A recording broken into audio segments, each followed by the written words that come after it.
Pebbles Kids Stories. 4 मित्र.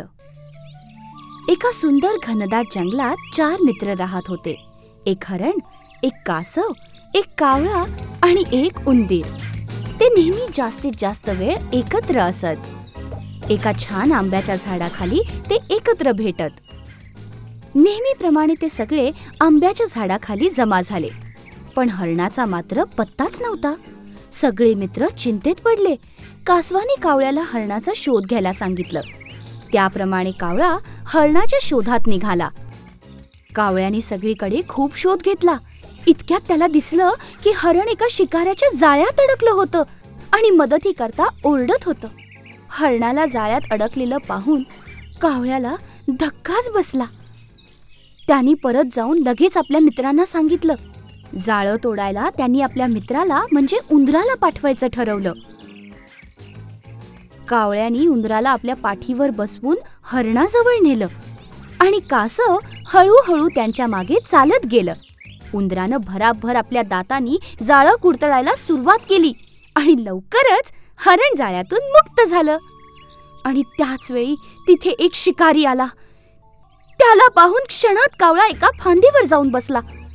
उंदीर एका झाडामागे लपला आणि हरण दूर पळून गेलं. पण कासव मात्र हळूहळू चालत राहिलं आणि शिकाऱ्याच्या तावडीत सापडलं. शिकाऱ्याने कासवाला जाळ्यात बांधून घेतलं. आता आपल्या मित्राला वाचवण्यासाठी हरणाला एक उपाय सुचला. हरण पुढे धावत गेलं आणि शिकाऱ्याच्या वाटेवर उभं राहिलं. शिकाऱ्याने हरणाला पाहिलं आणि जाळ्याची पिशवी खाली टाकून तो हरणाला पकडायला त्याच्या मागे धावला. त्याच वेळीस उंदरानं जाळ्याची पिशवी तोडून कासवाला बाहेर काढलं. हरणाने शिकाऱ्याला झुलवत खूप लांबवर नेलं. शेवटी ते पळून गेलं. शिकारी हात हलवत परतला. येऊन बघतो तर काय, कासव सुद्धा पळून गेलेलं. शेवटी ते 4 मित्र पुन्हा हसत खेळत मज्जेत राहू लागले. एकजुटीमध्येच शक्ती असते.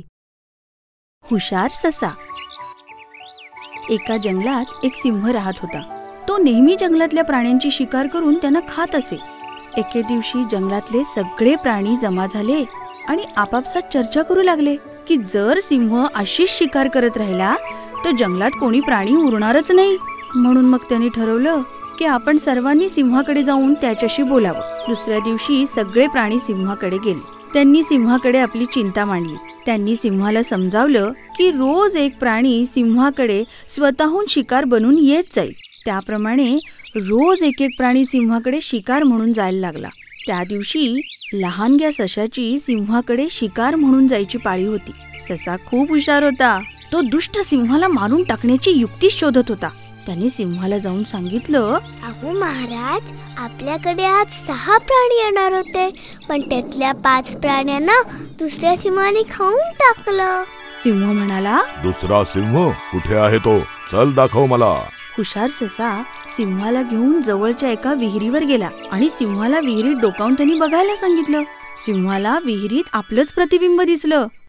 पण तो सिंह मूर्खच होता. त्याला वाटलं की खरंच दुसरा सिंह आहे. तो म्हणाला, ए कोण आहेस तू? या जंगलाचा माझ्याशिवाय दुसरा कुणीही राजा नाही. मी तुला ठार मारेन. एवढं बोलून मूर्ख सिंहानं विहिरीत झेप घेतली आणि बुडून मरून गेला. हुशारीचं फळ नेहमी चांगलंच असतं. होडी. एकदा एक बेडूक, कोंबडीचं पिल्लू, उंदीर, एक मुंगी आणि एक भुंगा फिरायला निघाले. फिरता फिरता ते एका नदीजवळ आले. बेडूक म्हणाला, चला आपण नदीत पोहूया. आणि त्यांनी पाण्यात उडी मारली. तेव्हा कोंबडीचं पिल्लू बेडकाला म्हणालं, आम्हाला पोहता येत नाही. पिल्लू, उंदीर, मुंगी आणि भुंग्याला खूप वाईट वाटलं. पण मग त्यांनी विचार केला, काहीतरी केलं पाहिजे. पिल्लानं एक मोठंसं पान आणलं. उंदरानं एक अक्रोडाचं टरफल, मुंगीनी काटकी आणि भुसा आणला, तर भुंग्यानी एक काळा दोरा आणला. सगळेजण कामाला झुंपले. त्यांनी टरफलात भुसा टाकून त्यात काटकी रोवली आणि त्याला एक पान बांधलं आणि एक सुंदरशी होडी तयार झाली. ती होडी त्यांनी पाण्यात ढकलली आणि सगळेजण त्यात बसले. होडी पुढे जाऊ लागली. बेडकानं त्यांना पाहून हसण्यासाठी डोकं वर काढलं, पण होडी मात्र हळूहळू लांब जात होती. कोणालाही कधी कमी लेखू नये. निळा कोल्हा. एका जंगलात एक कोल्हा राहत होता. त्याला रोज काही शिकार मिळत नसे. एकदा तो भुकेला उपाशीपोटी जंगलात इकडे तिकडे भटकत होता, पण शिकार काही मिळाली नाही. शेवटी त्याने जवळच्या गावात जायचं ठरवले. जेव्हा तो गावात पोहोचला तेव्हा त्याला कुत्र्यांचं भुंकणं ऐकू आलं. बघतो तर काय, काही कुत्रे जोरात धावत त्याच्याच दिशेने येत आहेत.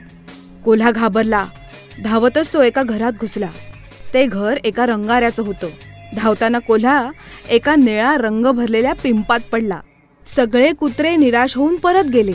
कुत्रे गेल्यानंतर निळा झालेला कोल्हा तिथून बाहेर पडला आणि जंगलाच्या दिशेने निघून गेला. जंगलातले सगळे प्राणी त्याला बघून घाबरले. अरे बापरे, हा कोण नवा प्राणी आहे बाबा? आत्ता कोल्ह्याच्या डोक्यात प्रकाश पडला की सगळे प्राणी त्याला बघून घाबरतायत. त्याने विचार केला, चला या गोष्टीचा आपण फायदा करून घेऊ. त्याने सगळ्या प्राण्यांना एकत्र बोलावलं आणि म्हणाला, प्रिय मित्रांनो, मला देवानं तुमचं रक्षण करायला पाठवलं आहे. मी तुमचा आणि या जंगलाचा राजा आहे. हे ऐकून सगळ्या प्राण्यांना आनंद झाला. सगळे प्राणी रोज त्याची सेवा करू लागले. त्याला भरपूर जेवण देऊ लागले. एक दिवस राजेसाहेब आपल्या दरबारात बसले होते. इतक्यात दुरून त्याला कोल्हेकुई ऐकू आली. खूप दिवसात त्याने असा आवाज ऐकला नव्हता. त्याला खूप आनंद झाला आणि आपण राजा आहोत हे विसरून तो पण जोर जोरात ओरडू लागला. आणि मग सगळ्या प्राण्यांना कळलं, अरे हा तर राजाच्या वेशातला लबाड कोल्हा आहे. त्याला पकडायला सगळे त्याच्या मागे धावले, पण त्याआधीच कोल्हा मात्र तिथून धूम पळून गेला. खोटा आवेश फार काळ टिकत नाही. 3 मासोळ्या. एका तलावात 3 मोठ्या मासोळ्या राहत होत्या. एक मासोळी खूप बुद्धिमान आणि नेहमी सावध असायची. दुसरी मासोळी चतुर आणि प्रसंगावधानी होती. तिसरी मासोळी मात्र नेहमी नशिबावर अवलंबून होती. एक दिवस बुद्धिमान मासोळी तलावात इकडे तिकडे मजेत फिरत असताना तिने 2 कोळ्यांचं बोलणं ऐकलं. एक कोळी दुसऱ्याला सांगत होता, या तलावात चांगले मासे आहेत. आपण उद्या इथे येऊ, खूप मासे पकडू आणि भरपूर पैसे कमवू. हे ऐकून ती दुसऱ्या मासोळ्यांकडे गेली आणि त्यांना सगळं बोलणं सांगितलं. तिनं सांगितलं, आपण इथून निघून जाऊ. पण प्रसंगावधानी मासोळी तिथून दुसरीकडे जायला तयारच नव्हती. ती म्हणाली, येऊ दे त्या कोळ्यांना, मी त्यांच्यापासून माझं रक्षण सहज करीन. तिसरी मासोळी म्हणाली, मी तर इथेच जन्मले, मी ही जागा सोडून कशी जाऊ? जे माझ्या नशिबात लिहिलं असेल तेच होईल. पहिली मासोळी ती जागा सोडून दूर निघून गेली. दुसऱ्या दिवशी कोळ्यांनी येऊन आपलं जाळं टाकलं. त्या ठिकाणी तलावात जे मासे होते ते सगळे जाळ्यात अडकले. प्रसंगावधानी मासोळी निपचित पडली आणि तिनं मरण्याचं नाटक केलं. कोळ्याने तिला मेलेली मासोळी समजून परत पाण्यात फेकून दिलं. नशिबावर भरोसा करणारी तिसरी मासोळी मात्र जोरजोरात उड्या मारायला लागली. तेव्हा कोळ्यांनी तिला मारून टाकलं. नेहमीच नशिबावर भरोसा ठेवू नये. माकड आणि मगर. एक माकड एका सफरचंदाच्या झाडावर मजेत राहत होतं. त्या झाडाजवळून एक नदी वाहत होती. एक दिवस त्या नदीतून एक मगर बाहेर आला. त्याला खूप भूक लागली होती. त्यांनी माकडाकडे सफरचंद मागितली. माकडाने त्याला काही फळं दिली. मगराने आनंदाने सफरचंद खाल्ली आणि नदी पलीकडे आपल्या बायकोला किती छान सफरचंद आहेत म्हणून सांगायला गेला. मगराची बायको खूप लालची होती. तिने विचार केला, सफरचंद एवढी चवदार असतील तर ती रोज खाणाऱ्या माकडाचं हृदय किती चवदार असेल. तिने तिच्या नवऱ्याला सांगितलं, जा त्या माकडाचं हृदय घेऊन ये. मगर विचारात पडला. तो माकडाकडे जाऊन म्हणाला, अरे माकड भाऊ, माझ्या बायकोनं तुला माझ्या घरी मेजवानीला बोलवलंय, चल ना माझ्या बरोबर. माकडाने ते आमंत्रण स्वीकारलं आणि मगरीच्या पाठीवर बसून तो त्याच्या घरी जायला निघाला. ते आता किनाऱ्यापासून खूप आत आले होते. नदीच्या मध्यावर आल्यावर मगराला राहावलं नाही. त्यांनी माकडाला खरं काय ते सांगून टाकलं. पण माकड मोठं हुशार होतं.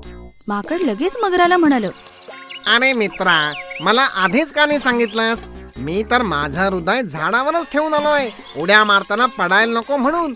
तू असं कर ना, मला परत त्या झाडाजवळ घेऊन चल, मी माझं हृदय तुला देऊन टाकतो. मगराला खरंच वाटलं. त्यांनी माकडाला परत झाडाजवळ नेलं. माकड टुणकन झाडावर चढलं आणि म्हणालं, अरे मित्रा, जा आणि तुझ्या बायकोला जाऊन सांग, तिचा नवरा या जगातला सगळ्यात मूर्ख प्राणी आहे. कधीही लोभीपणा करू नये. कावळा आणि साप. एका जंगलात एक मोठं झाड होतं. त्या झाडावर अनेक पक्ष्यांनी आपली घरटी बांधली होती. एकदा एक मोठा साप त्या झाडाजवळ आला आणि म्हणाला, वा, हे झाड माझं घर म्हणून छान आहे. तेव्हापासून साप त्या झाडावर राहू लागला. एके दिवशी सापाने त्या झाडावरच्या घरट्यात अंडी बघितली. तो म्हणाला, वा, काय मस्त नशीब आहे. मला आता जेवण शोधायचे कष्ट करायला नकोत. असं म्हणून त्यांनी सगळी अंडी खाऊन टाकली. संध्याकाळी कावळे घरट्याकडे परतले. बघतात तर काय, घरट्यात अंडी नाही. कावळा म्हणाला, त्या दुष्ट सापानेच आपली अंडी खाल्ली आहेत, पण आपण काहीच करू शकत नाही. कावळा आणि कावळी सापाला तिथून घालवण्याचा उपाय शोधू लागले. कावळा उडत उडत एका तळ्याजवळ गेला, जिथं राणी रोज आंघोळ करायला येत असे. राणीने किनाऱ्यावर काढून ठेवलेला हार कावळ्याने पळवून नेला आणि तो हार झाडावरच्या घरट्याजवळ नेऊन टाकला. राणीचे सेवक कावळ्याच्या मागे धावत धावत त्या झाडाजवळ आले. तेव्हा त्यांना तो हार सापडला आणि हाराजवळ साप पण दिसला. त्यांनी त्या सापाला मारून टाकलं आणि हार घेऊन ते परत निघून गेले. त्यामुळे कावळे आणि इतर पक्षी खुश झाले, कारण त्यांची अंडी आता सुरक्षित होती. प्रत्येक संकटातून बाहेर पडण्याचा काही ना काही मार्ग हा असतोच. स्वामीनिष्ठ मुंगूस. एका गावात एक शेतकरी आपली बायको आणि तान्ह्या मुलासह राहत होता. एक दिवस काम संपवून घरी परत येताना त्याने आपल्याबरोबर एक लहानसं मुंगूस घरी आणलं. त्याने आपल्या बायकोला सांगितलं की आपल्या मुलाबरोबर आपण हे मुंगूसही पाळूया. एक दिवस शेतकऱ्याची बायको आपल्या बाळाला पाळण्यात झोपवून बाजारात जायला निघाली. तिने त्या मुंगुसाला आपल्या बाळावर लक्ष ठेवायला सांगितलं आणि ती नवऱ्याला सांगून बाजारात निघून गेली. लवकरच ती बाजारातून टोपली भरून सामान भाज्या घेऊन परतली. घरच्या अंगणात बघते तो काय, मुंगूस बसलेलं होतं आणि त्याच्या तोंडाला रक्त लागलं होतं. त्याबरोबर ती किंचाळली, अगं बाई, रक्त? तू माझ्या मुलाला ठार मारलंस? तिने सर्व शक्तीनिशी मुंगुसाला मारलं आणि धावत आत मुलाला बघायला गेली. आत मुलगा शांतपणे पाळण्यात झोपला होता आणि पाळण्याखाली जमिनीवर एक साप रक्तात मरून पडला होता. तेव्हा तिला कळलं की मुंगुसानी सापाला मारून तिच्या बाळाला वाचवलं होतं आणि ते रक्त सापाचं होतं. ती बाहेर येऊन मुंगुसाला म्हणाली, तू सापाला मारून माझ्या मुलाला वाचवलंस. पण मुंगुसाला काही ऐकू गेलं नाही, कारण ते बिचारं मरून गेलं होतं. शेतकऱ्याची बायको पश्चात्तापानं रडत बसली. अविचारानं कोणताही निर्णय घेऊ नये. कासव आणि हंस. कोणे एकेकाळी कासव आणि 2 हंस खूप चांगले मित्र होते. त्यावर्षी पाऊस न पडल्यामुळे सगळीकडे दुष्काळ पडला होता. पाणी आटू लागलं. कित्येक प्राणी पाण्याशिवाय मरू लागले. पक्षी पाण्याच्या शोधात दुसरीकडे जाऊ लागले. हंसांनाही संकटाची चाहूल लागली, म्हणून त्यांनी ठरवलं की आपणही इथून निघून जाऊया. जाण्याची गोष्ट त्यांनी आपला मित्र कासवाला सांगितली. कासवाने विचारलं, तुम्ही मला सोडून का चालले आहात? मी तुमचा मित्र नाहीये का? तेव्हा हंसांनी विचारलं, पण मग आम्ही तुझी कशी मदत करू शकतो? मग कासव म्हणाला, तुम्ही एक लांब काठी आणा बरं. त्या काठीची दोन्ही टोकं तुम्ही आपल्या चोचीमध्ये पकडा आणि मी मधोमध काठी तोंडात पकडून लटकत राहीन आणि मग आपण तिघही इथून उडून दूर निघून जाऊ. हंसांनी कासवाचं म्हणणं मानलं. हंस म्हणाला, पण जाताना काही बोलू नकोस, अजिबात तोंड उघडू नकोस. कासव म्हणाला, मी असा मूर्खपणा कसा करीन? अशा प्रकारे तिघेही उडत दूर जाऊ लागले. खूप लांब जाऊ लागले. डोंगर शेतं पार करून ते शहरात पोहोचले. शहरातील लोक कासव आणि हंसांना आश्चर्याने बघू लागले. त्यांना बघून आरडाओरडा करू लागले. पण कासवाला त्यांचं ओरडणं मात्र आवडलं नाही. कासवाने त्यांच्यावर ओरडण्यासाठी तोंड उघडलं आणि मग काय, बिच्चारं उंचावरून खाली पडून मरून गेलं. व्यर्थ अभिमानाने नेहमीच नुकसान होतं. बुद्धिमान वृद्ध पक्षी. एका जंगलात एक मोठं झाड होतं. त्या झाडावर जंगली कबुतरांचा एक थवा राहत होता. त्यांच्यात एक वृद्ध पण बुद्धिमान पक्षी होता. एक दिवस त्याने झाडाखाली लहान वेल पाहिली. तो म्हणाला, मित्रांनो, ती लहानशी वेल पाहिलीत का? आपल्याला आजच ती वेल उपटून काढून टाकली पाहिजे, नाहीतर नंतर त्यामुळे आपल्यावर संकट ओढवू शकेल. या वेलीवरून कोणीही सहज झाडावर चढू शकेल. पण बाकीचे पक्षी निष्काळजी होते. त्यांनी वृद्ध पक्षाचं बोलणंच ऐकलं नाही. त्यांना संकटाचं महत्त्व पटलंच नाही. लवकरच वेल वाढू लागली आणि चांगली लांब लचक जाड झाली. झाडाला वेटोळे घालत वर वर वर चढू लागली. एक दिवस जेव्हा सर्व पक्षी दाणे चरायला गेले, तेव्हा एक शिकारी तिकडे आला. जंगली कबुतरांच्या थव्याला पकडायला त्यानं जाळं पसरायला सुरुवात केली. संध्याकाळी सगळे पक्षी झाडावर परत आले, परंतु त्यांना जाळं दिसलंच नाही. सगळे पक्षी जाळ्यात अडकले. ते रडायला लागले आणि वृद्ध पक्षाला सुटकेचा उपाय विचारू लागले.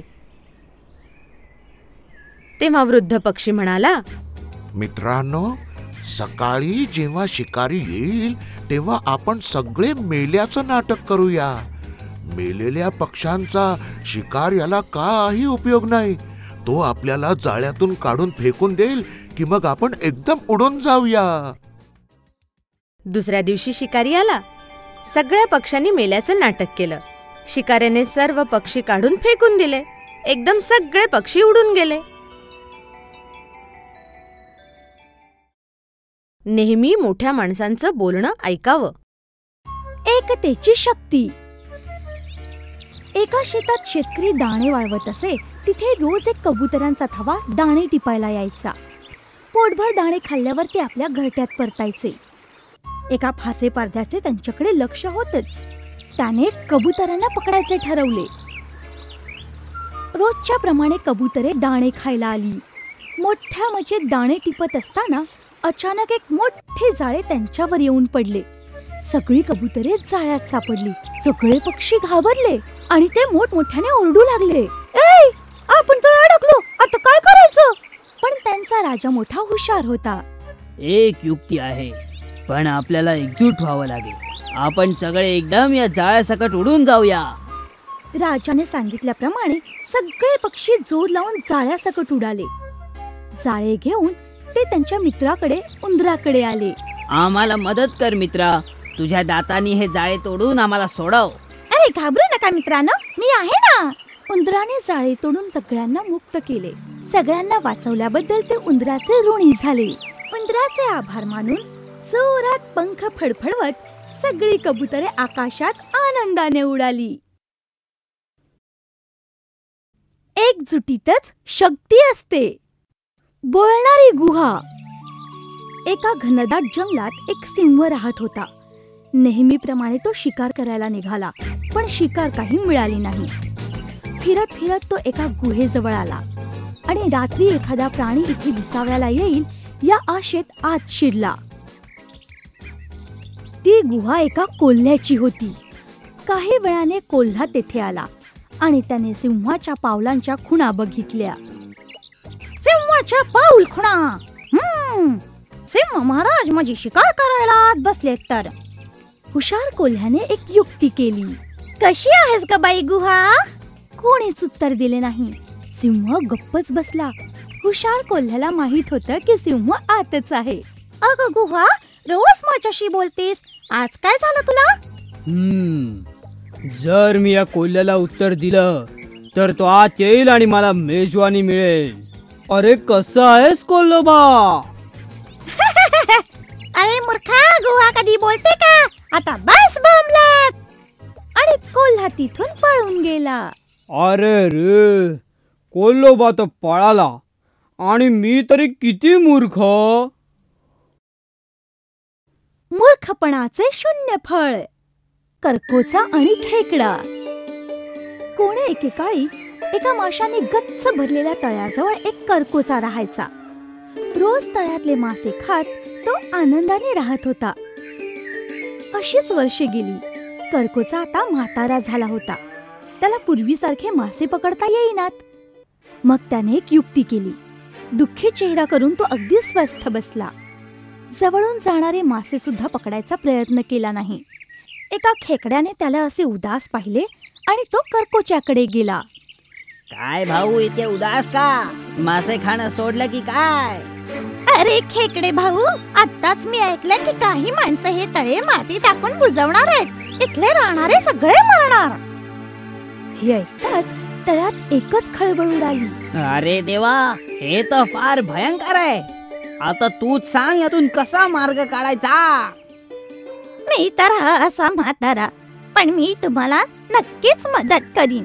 इथून जवळच एक मोठं खोल तळ आहे. मी तुम्हाला तिथेच घेऊन जातो. आता कर्कोचा अगदी खुश झाला. आता तो आपल्या चोचीत एक एक मासा घेऊन जायला लागला. पण तो दुष्ट कर्कोचा एका मोठ्या दगडावर नेऊन माशांना खाऊन टाकायचा. त्या दिवशी खेकड्याची पाळी होती. आता मात्र कर्कोच्याच्या मानेला मिठी मारून खेकडा त्याच्या बरोबर निघाला. पण वाटेत तळे काही दिसेना. त्याऐवजी इकडे तिकडे माशांचे सांगाडे पडलेले दिसले. आणि मग त्याला कर्कोच्याचा कावा समजला. त्याने आपल्या सर्व शक्तीनिशी कर्कोच्याच्या मानेला कडकडून चावा घेतला आणि त्याला मारून टाकले. शत्रूवर कधीही विश्वास ठेवू नये. उंदरीण झाली पुन्हा उंदरीण. गंगेकाठी अनेक साधू राहत होते. त्यांचे गुरु एक महान साधू होते. एके दिवशी गंगेकाठी प्रार्थना म्हणत असताना एक पिटुकली उंदरीण त्यांच्या समोर आली. साधूचे लक्ष उंदरिणीकडे गेले. तिचा धीटपणा पाहून त्यांना आश्चर्य वाटले. किती गोड आहे ही. मी हिला माझ्या घरी घेऊन जातो. आपल्या आध्यात्मिक शक्तीने त्याने उंदरीचे रूपांतर एका सुंदर मुलीत केले. मग त्यांनी तिला आपल्या घरी बायकोकडे सोपवले. आजपासून ही आपली मुलगी. तिला प्रेमाने वाढव. अनेक वर्ष लोटली आणि आता ती मुलगी एक सुंदर तरुणी झाली होती. साधू आणि त्याच्या बायकोने विचार केला की आता हिच्या लग्नासाठी योग्य तो वर शोधला पाहिजे. आपल्या मुलीचं लग्न जगातल्या सर्वात श्रेष्ठ व्यक्तीशी झालं पाहिजे. मला वाटतं की आपण सूर्यालाच मागणी घालूया. साधूने आपल्या शक्तीने सूर्याला खाली बोलवले व आपल्या मुलीशी लग्न करायला सांगितले. सूर्य लग्नाला तयार झाला. नको बाबा, मी याच्याशी लग्न नाही करणार. तो किती गरम आहे. दुसरा चांगला वर शोधा. साधू निराश झाला. तुमच्या मुलीचे ढगाशी लग्न लावा. तो अगदी थंड आहे. मग साधूने ढगाला बोलवले आणि आपल्या मुलीशी लग्न करायला सांगितले. पण मुलगी काही तयार होईना. मी याच्याशी लग्न नाही करणार. तो किती काळा आणि उदास आहे. दुसरा वर शोधा ना बाबा. तुम्ही डोंगराला विचारा. तो तर माझ्यापेक्षा मोठा आणि शक्तिमान आहे. आता साधूने डोंगराला बोलवले आणि आपल्या मुलीशी लग्न करायला सांगितले. पण यावेळी ही मुलीने नकार दिला. नको बाबा, तो खूपच उंच आणि ओबडधोबड आहे. मला नको हा नवरा. उंदीर माझ्यापेक्षा श्रेष्ठ आहे. मी मोठा आणि शक्तिमान आहे खरा, पण उंदीर मलाही पोखरतो, बिळे करतो.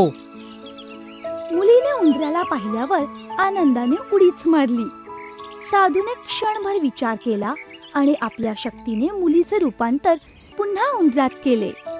लवकरच दोघांचे लग्न झाले आणि ती सुखात नांदू लागली. जन्मजात स्वभाव कधीही बदलता येत नाही. 4 ज्ञानी. एका गावात 4 मित्र राहत होते. त्यातील 3 खूप शिकलेले होते, पण चौथा मात्र अशिक्षित होता. त्यांची अगदी घनिष्ठ मैत्री होती. चौघेही नेहमी एकत्रच असत. काही वेळा 3 जण आपल्या अशिक्षित मित्राची खिल्ली उडवत असत. एक दिवस त्यांनी विचार केला की आपल्या ज्ञानाचा उपयोग करून आपण पैसे मिळवले पाहिजेत. ते चौघेही शहराकडे निघाले.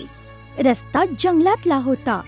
वाटेत एके ठिकाणी त्यांना एका मेलेल्या जनावराची हाडे आणि सापळा दिसला. त्यांनी विचार केला की आपल्या ज्ञानाची परीक्षा घेण्याची ही चांगली संधी आहे. मी ही हाडे एकत्र जोडू शकतो. मी याला कातडी घालून रक्त आणि मांस बनवतो. मी या प्राण्याला जिवंत करू शकतो. त्या तिघांनी तो प्राणी तयार करायचे काम सुरू केले. बापरे, अरे हा तर सिंह आहे. अरे याला जिवंत करू नका. पण तिसरा काही ऐकायला तयारच नव्हता. त्यालाही त्याचे ज्ञान दाखवायचेच होते ना. अरे नको, थांब. चौथा मित्र पटकन जवळच्या झाडावर चढला. तिसऱ्याने सिंहाला जिवंत केल्याबरोबर त्याने एका झेपेत त्या तिघांना ठार केले. सिंह निघून गेल्यावर चौथा मित्र सुरक्षित आपल्या घरी गेला. शिक्षणाबरोबर शहाणपणही आवश्यक आहे. मुंगीची कृतज्ञता. एक दिवस एक पिटुकली मुंगी झाडावर चढत होती. अचानक जोराचा वारा आला आणि त्यामुळे ती उडून जवळून वाहणाऱ्या नदीत पडली. बिचारी मुंगी जीवाच्या आकांताने त्या थंड पाण्यातून काठावर येण्याचा प्रयत्न करू लागली. झाडाच्या फांदीवर बसलेल्या कबुतराने मुंगीला बुडताना पाहिले. बिचारी मुंगी, तिला मदत केली पाहिजे. मग त्याने झाडाचे एक पान तोडून पाण्यात मुंगीजवळ टाकले. त्या पानावर चढून मुंगी सुखरूप किनाऱ्यावर आली. नंतर झाडावर चढून मुंगी कबुतराकडे आली. धन्यवाद मित्रा, तू आज माझा जीव वाचवलास. मी तुझे उपकार कधीही विसरणार नाही. एक दिवस मी नक्कीच याची परतफेड करीन. ही पिटुकली मुंगी मला काय मदत करणार. मग दोघेही तिथून निघून गेले. काही दिवसांनंतर एके दिवशी दुपारी मुंगी आपले अन्न घेऊन घरी जात होती. अचानक तिच्या समोर दोन पाय आले. वर पाहिले तर काय, शिकारी उभा होता. त्याने झाडाकडे धनुष्यबाण रोखला होता. त्याचा रोख कबुतराकडे होता. हे पाहून मुंगीला धक्काच बसला. तिने लगेच निर्णय घेतला. सर्व शक्तीनिशी त्याच्या पायाला कडकडून तिने चावा घेतला.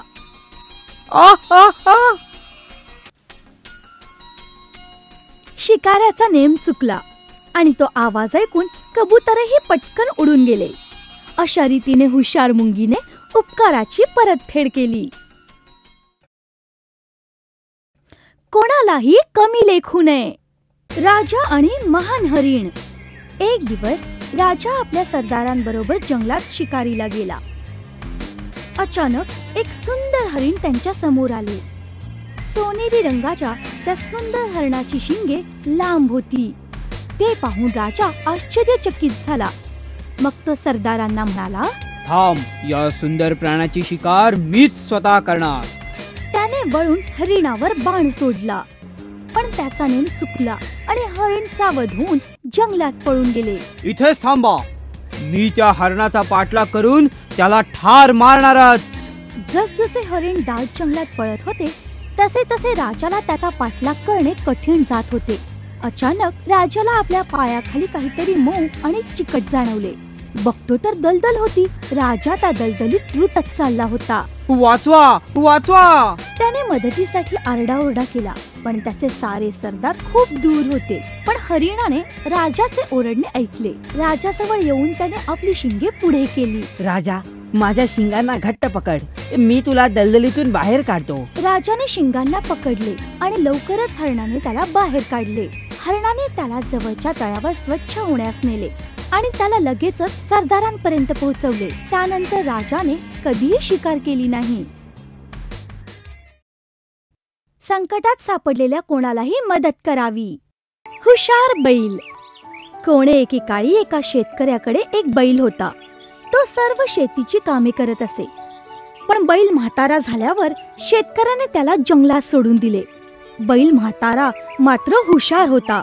तो भरपूर गवत असलेली जागा राहायला शोधत होता. लवकरच त्याला एका तळ्याकाठी एक गुहा सापडली. तिथे आजूबाजूला छान हिरवेगार गवत आणि झाडे झुडपे होती. बैल त्या तळ्याकाठी मोठ्या मजेत राहू लागला.